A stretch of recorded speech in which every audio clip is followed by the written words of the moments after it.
too empty for too many nights in a row. It started when the man who should have been holding me was miles away. And his best friend was standing right there, looking at me like I wasn't invisible, like I wasn't forgotten. And the worst part? It didn't feel dangerous. It felt safe, familiar, comforting even. They say the devil comes dressed in red with a pitchfork. But mine? He showed up in jeans, carrying a bottle of wine, smiling like he knew every crack inside me. And he wasn't afraid to get cut. Stay with me, please. Because what I'm about to tell you, it's not simple. It's not black and white. It's messy. It's human. And it could happen to anyone. To the happiest wife. To the most faithful heart. To the loneliest soul hiding behind the brightest smile. Before you judge me, before you turn away, just hear me out. Walk with me through that night. Feel what I felt. See what I saw. And then you tell me, was it really a choice? If you believe the human heart is more complicated than people like to admit. If you've ever felt yourself slipping down a path you swore you'd never walk, subscribe to Heartfelt Tales Unfold. Because here, we don't just tell stories. We lay bare the hidden corners of the human heart. I used to think loneliness was just a feeling. Something you carry around inside you, quiet and manageable. I didn't know it could change the way you see the world. The way it could sneak into every corner of your life until it was all you could taste, all you could breathe. I lived in a beautiful house on the edge of a quiet street, big enough for a family we never got around to having. Big enough for dreams that never quite took root. Every window looked out onto neat little lawns, happy little families. And every night I sat by those windows, waiting for a man who always had somewhere else to be. Eric, my husband, my partner, the man I promised to love and honor even when it hurt. He wasn't a bad man. He wasn't cruel. He didn't scream or cheat or drink too much or gamble our savings away. He was steady, predictable, reliable.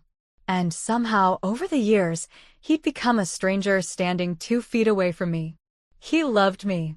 In the way you love a house you never come home to. Proud to have it. Happy it was there. But not thinking much about what it needed to stay standing.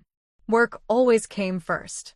Late nights, early flights, missed anniversaries, broken promises. And I told myself it was normal. That every marriage went through seasons like this. That if I just held on tight enough, long enough, he'd find his way back to me. But the truth is, some people don't even realize they've left. And some of us are too afraid to admit we've been abandoned. It was in one of those long stretches of silence that Mark started showing up more. Mark, who had known Eric since they were kids. Mark, who had laughed with us at our wedding, toasted us on our anniversary, helped us move into this too big house with its too many empty rooms. Mark was all the things Eric used to be before life wore him down. Easy to talk to, quick to laugh. The kind of man who noticed when you changed your hair or when your smile didn't quite reach your eyes. I told myself it was harmless, that it meant nothing. Friends help friends. That's all it was. But deep down I knew. I knew the way your body knows when a storm is coming long before the sky darkens. It was the kind of summer where the air hung heavy even after the sun went down. Where the heat clung to your skin and the nights felt too big, too empty. The kind of summer where everything felt swollen, stretched thin, like the world itself was holding its breath, waiting for something to break. And maybe I was waiting too. Waiting for something, anything, to make me feel alive again. The nights got longer. The days blurred together. I stopped sleeping through the night. Started waking up to the hollow sound of my own breathing. Sometimes I would sit on the porch, just staring out into the thick, humming darkness, listening to the cicadas, feeling the sweat trickle down my back, and thinking, is this it? Is this what love turns into when nobody's looking? That's when I started hearing it. A different kind of silence. Not the cold, empty kind Eric left behind, but a warm, living thing. Laughter. From across the street. From Mark's porch. And, for the first time in a long time, loneliness had a sound. Not just an ache in my chest, but a real, living thing that taunted me every time the sun went down. Some nights, I would hear the faint clink of bottles, the low rumble of his voice, the soft, easy laugh that used to echo in our house too, once upon a time. And I would sit there, in the dark, clutching a lukewarm glass of wine, telling myself that I wasn't lonely, that I wasn't jealous, that I was fine. But the truth? I wasn't fine. I hadn't been fine for a long time. I was the invisible woman in my own marriage, needed, but not seen, wanted, but only when it was convenient, loved, but in a way that made me feel small. And Mark was everything Eric had stopped being, not in a dangerous way. Or at least, not yet. Just in the way he made the air feel lighter when he was near. In the way he made the emptiness shrink a little, just for a moment. I didn't think it meant anything at the time. I didn't think anything could happen.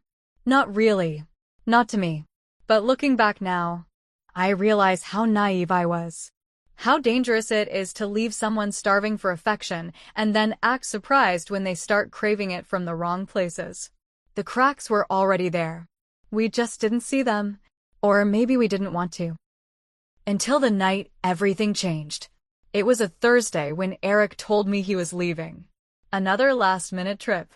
Another work retreat that just couldn't be moved. 2 weeks this time. 2 weeks of empty rooms and colder sheets. 2 weeks of pretending it didn't bother me when he tossed his suitcase on the bed and barely kissed me goodbye. I stood there, watching him pack, feeling something heavy and invisible settle over my chest. He was humming to himself like it was just another Thursday. Like he wasn't leaving anything behind. I smiled. I wished him good luck. I told him to call when he landed. And when the door shut behind him, when his car pulled out of the driveway and disappeared down the street, I didn't cry. I didn't fall apart. I exhaled. A slow, quiet breath I hadn't even realized I'd been holding. The first few days were easy. In a strange, guilty way, it almost felt like a relief. No awkward dinners. No reaching across a chasm that never seemed to close. Just me in the silence, and the freedom to stop pretending for a little while. I made simple meals. I stayed up too late. I let the dishes sit in the sink. I played music loud and walked barefoot across the cold kitchen tiles. It felt like I had stepped out of my life and into some softer, sadder version of myself. But it didn't last. By the 4th day, the walls felt closer. The house started humming with a kind of loneliness that pressed against my skin. The silence grew teeth. And every hour stretched longer than the one before. That's when I heard it again. The laughter. Drifting across the street. Low and warm and familiar. Mark. It was almost dark when I heard the knock. Soft, easy, like he already knew I was awake, staring into the nothing. I opened the door, and there he was. Standing on my porch like he belonged there. A bottle of wine dangling from one hand, that same lopsided grin I used to tease him about stretched across his face. "Thought you might need some company," he said, like it was the most natural thing in the world. And I smiled back. It didn't even occur to me to say no. It didn't feel wrong. It didn't feel like anything at all. We sat on the porch steps, passing the bottle back and forth, talking about everything and nothing. The heat of the day still clung to the air, thick and slow. Every breath felt heavy. Every laugh seemed to linger a little longer than it should have. At some point, the conversation shifted, got quieter, closer. He looked at me, really looked at me, and said, "You could come over tomorrow. We'll have dinner. Just friends. Nothing weird." And I nodded. Like it was the most innocent thing in the world. Like it meant nothing. I told myself it was harmless. A way to pass another long, empty night. A way to feel a little less invisible for a few hours. It felt like pulling a thorn out before it could burrow too deep. But what I didn't know was that I was already bleeding. I just hadn't felt it yet. That night, after Mark left, I sat alone in the living room. The bottle of wine was still half full, sitting on the coffee table, catching the soft glow from the porch light outside. I stared at it for a long time, like it might have the answer I was too afraid to say out loud. Dinner. Just dinner. Nothing weird. That's what he said. That's what I told myself too. But deep down, something twisted in my gut. A small, uneasy flutter I didn't want to name. I walked through the house, touching things that suddenly felt foreign. The edge of the couch where Eric used to sit, glued to his laptop. The cold handle of the fridge door I opened and closed 100 times a week without anyone ever noticing.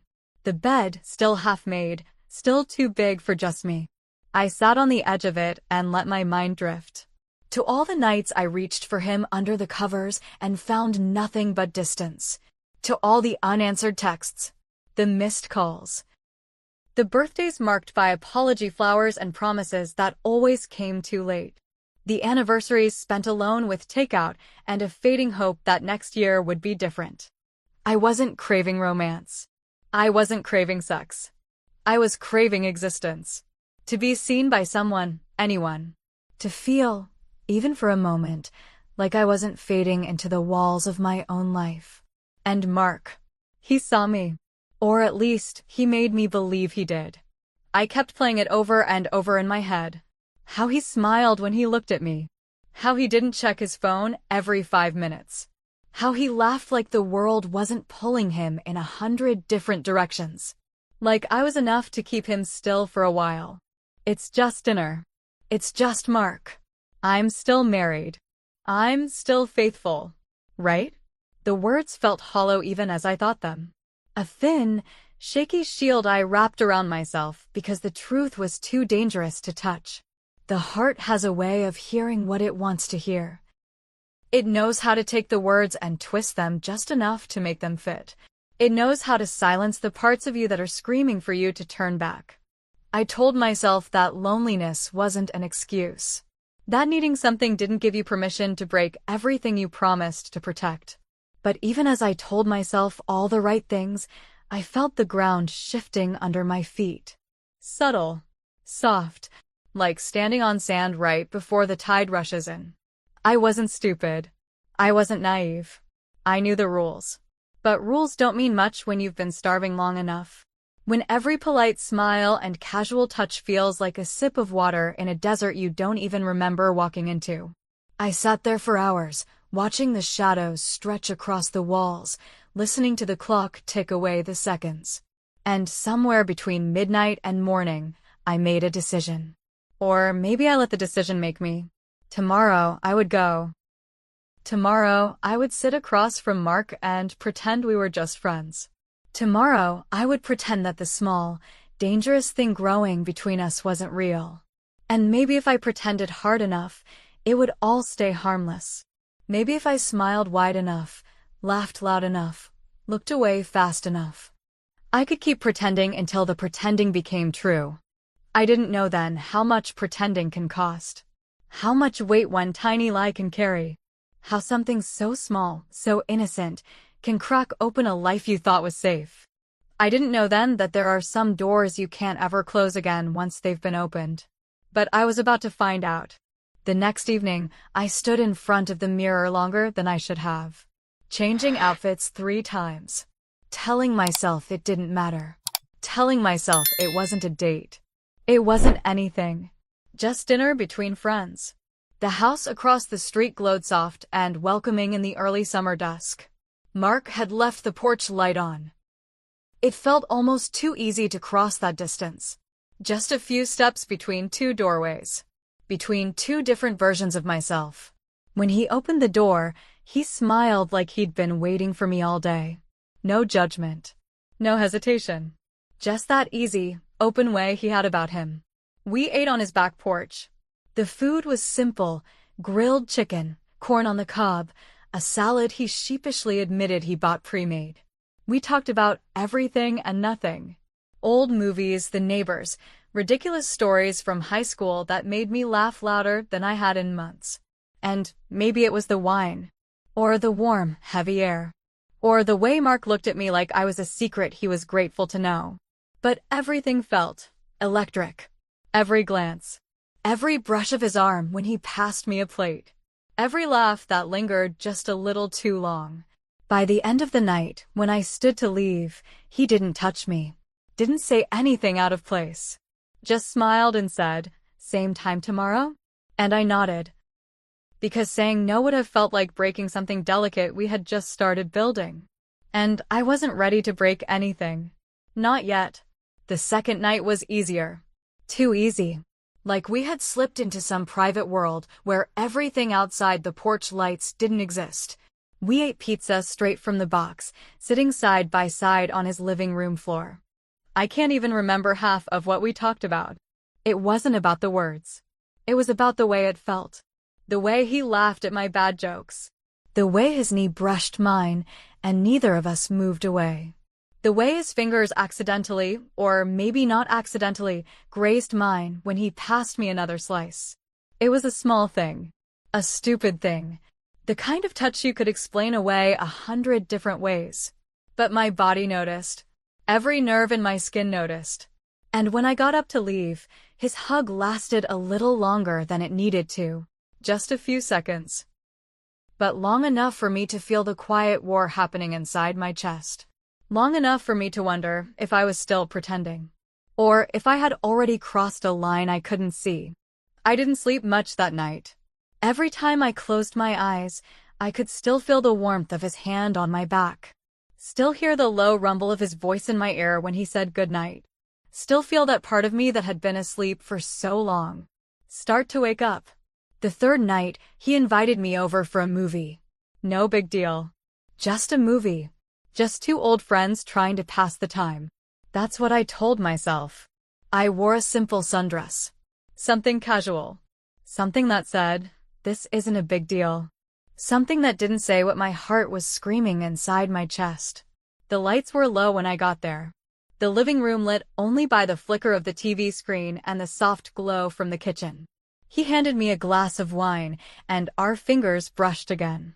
This time, he didn't pull away so fast. And neither did I. We sat close on the couch. Closer than we needed to. Close enough that I could smell the faint hint of his cologne. Close enough that I could feel the heat radiating off his skin. I couldn't tell you what the movie was about. I didn't watch a second of it. I was too busy memorizing the way his fingers tapped against the wine glass. The way he leaned back, relaxed, at ease. The way he looked at me when he thought I wasn't looking. The air between us changed. Shifted. Got heavier. The way his fingertips brushed my wrist when he passed me the wine glass. The way his laugh filled the emptiness that used to live inside my chest. It was too much and not enough all at once. Somewhere between the second glass of wine and the third, the movie ended. Neither of us moved to turn on another. We just sat there. In the dark. In the silence. In the weight of everything unspoken between us. He turned to me. Slow. Careful. Like he was giving me every chance to stop this before it started. I looked at him. Really looked at him.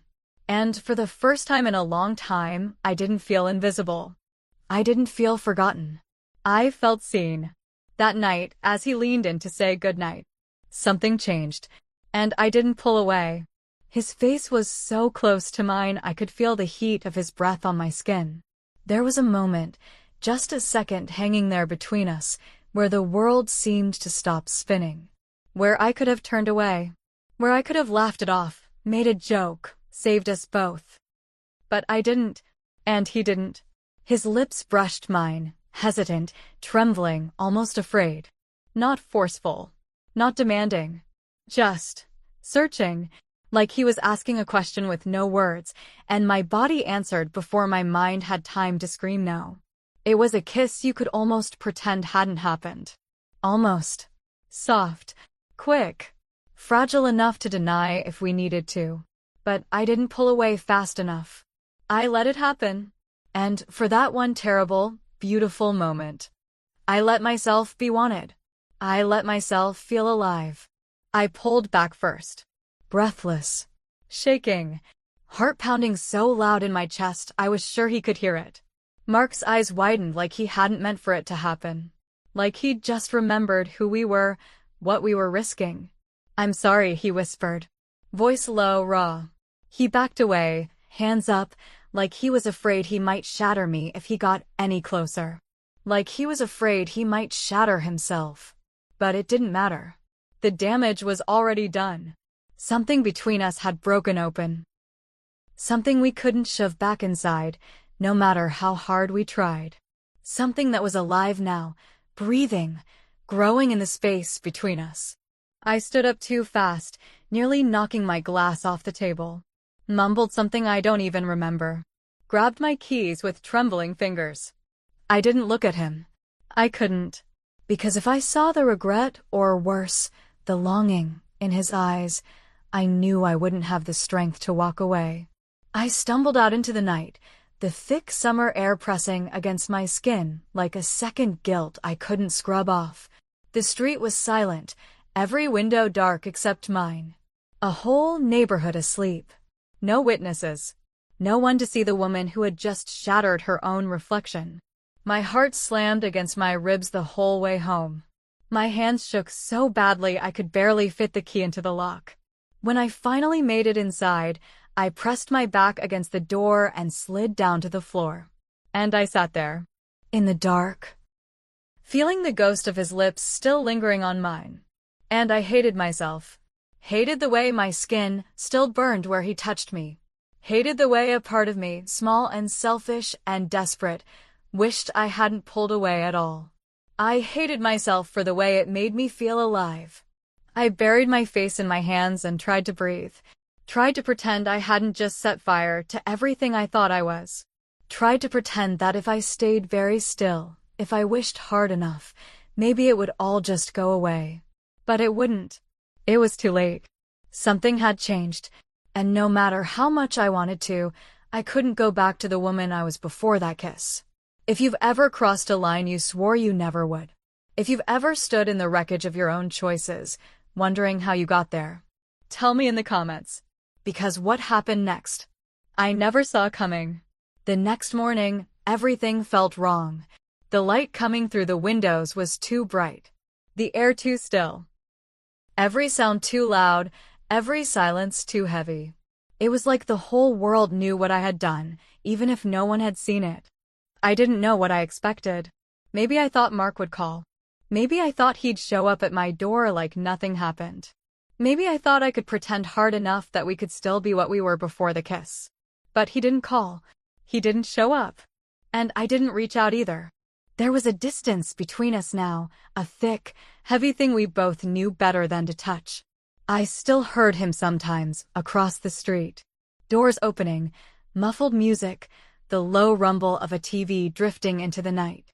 But he didn't come by, not even to wave from the porch. The silence between us was louder than any argument could have been. And then Eric came home. He pulled into the driveway with his usual tired smile and armful of souvenirs. Keychains. T-shirts. Little things he thought made up for all the ways he had left me alone. He kissed me on the forehead like he always did.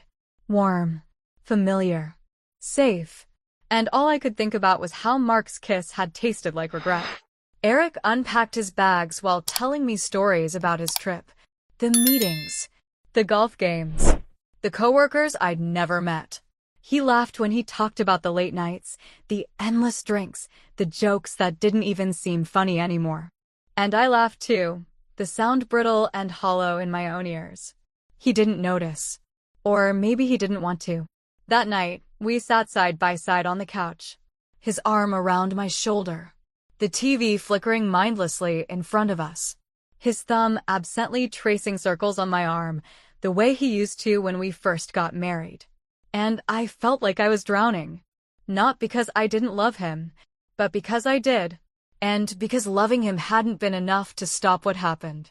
Because love, by itself, isn't armor. And sometimes, it's not even a lifeline. I went through the motions. Smiling, cooking dinner. Laughing at the right moments. Pretending to fall asleep in his arms when my mind was 1,000 miles away. But inside, something was rotting. Something I couldn't name and couldn't fix. And then, one night, as I sat in bed pretending to scroll through my phone, the screen lit up with a message. From Mark. Just a few words. I'm sorry. I shouldn't have crossed the line. I'll stay away. I stared at the screen until the letters blurred together. Until the whole world seemed to collapse into that one small, stupid text. I didn't reply.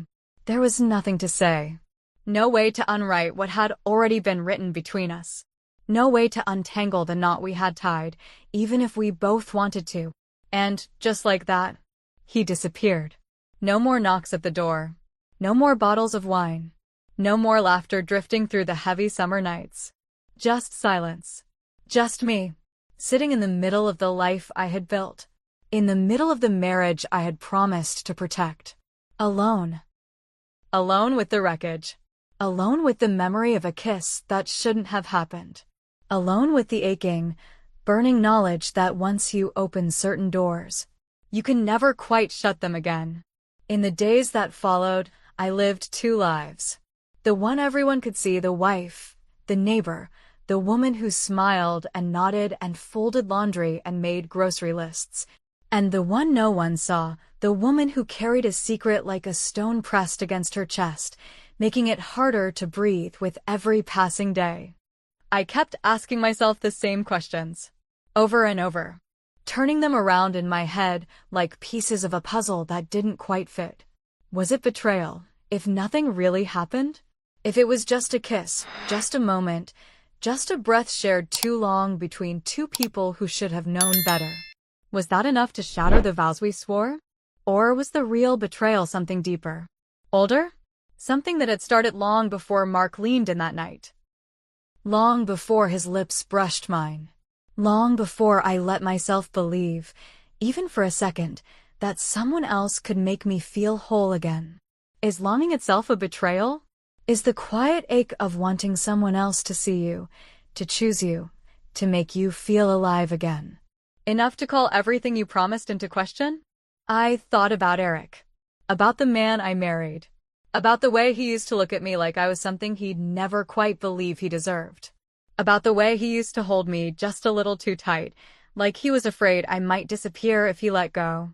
When did we lose that? Was it the late nights? The missed calls? The dinners eaten alone while he worked through another crisis I wasn't part of? Or was it me? Was it the part of me that stopped fighting for his attention when it got too exhausting? The part that started building walls instead of bridges, brick by lonely brick?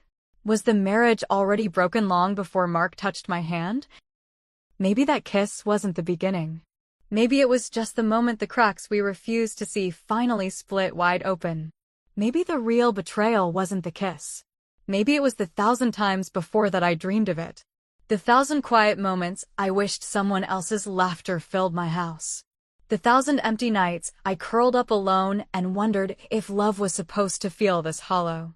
Maybe it was every time I smiled when I wanted to scream. Every time I said, "It's okay," when it wasn't. Every time I swallowed my own loneliness so deep it started to taste like survival. The guilt gnawed at me. A slow, steady ache that never quite faded, no matter how many times I tried to tell myself it didn't count. That it wasn't real. That I was still a good wife because I hadn't gone any further. But late at night, when the house was dark and Eric's breathing was soft and steady beside me, I would lie awake staring at the ceiling, feeling the guilt wrap itself tighter and tighter around my ribs until it hurt to breathe. Because deep down I knew, you don't have to touch someone to betray the life you built. Sometimes, all it takes is wanting. And I wanted. I wanted so badly it scared me. I never told Eric. Never whispered a word about that night. Never let it slip into the spaces between us. And even now, all this time later, I don't know if that makes me loyal. Or a coward. Maybe both. Maybe neither. All I know is that some ghosts don't live in graveyards. Some live inside you. Inside the choices you didn't mean to make. Inside the words you didn't say. Inside the dreams you were too afraid to follow. And sometimes, they stay with you. Not to haunt you, but to remind you that you are human. And humans.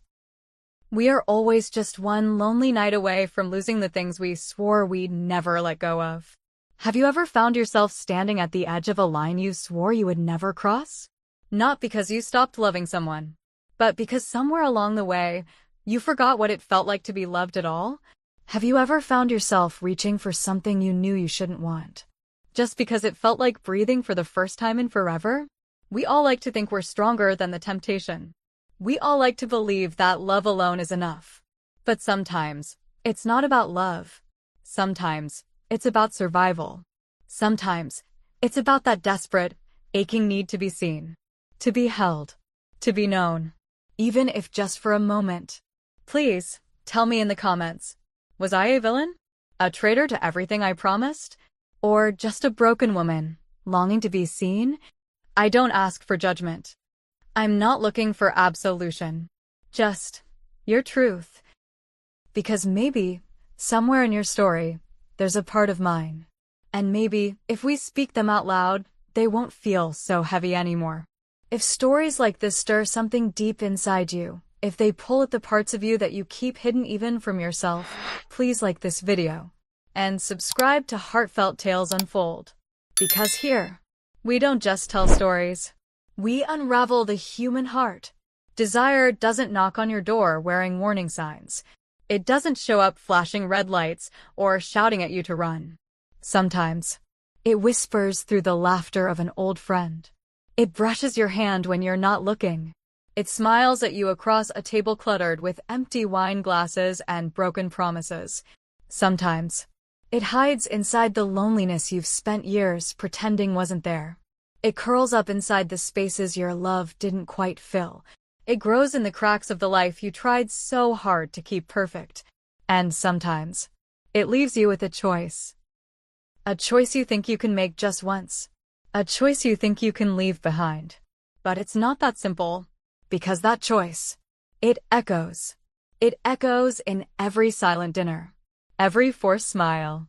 Every moment you wonder if the person sitting next to you would still choose you, if they really saw you. It echoes in the quiet, in the dark, in the long spaces between forgiveness and forgetting. It becomes a part of you, a thread woven into the fabric of your life, no matter how badly you wish you could pull it out. So please, guard your heart, even when it feels forgotten. Especially then. Because sometimes the things that hurt us most don't come crashing in like a storm. They come quietly, softly, wrapped in comfort, wrapped in laughter, wrapped in the desperate need to feel alive again. And by the time you realize you've opened the door, it's already too late to close it without losing a piece of yourself.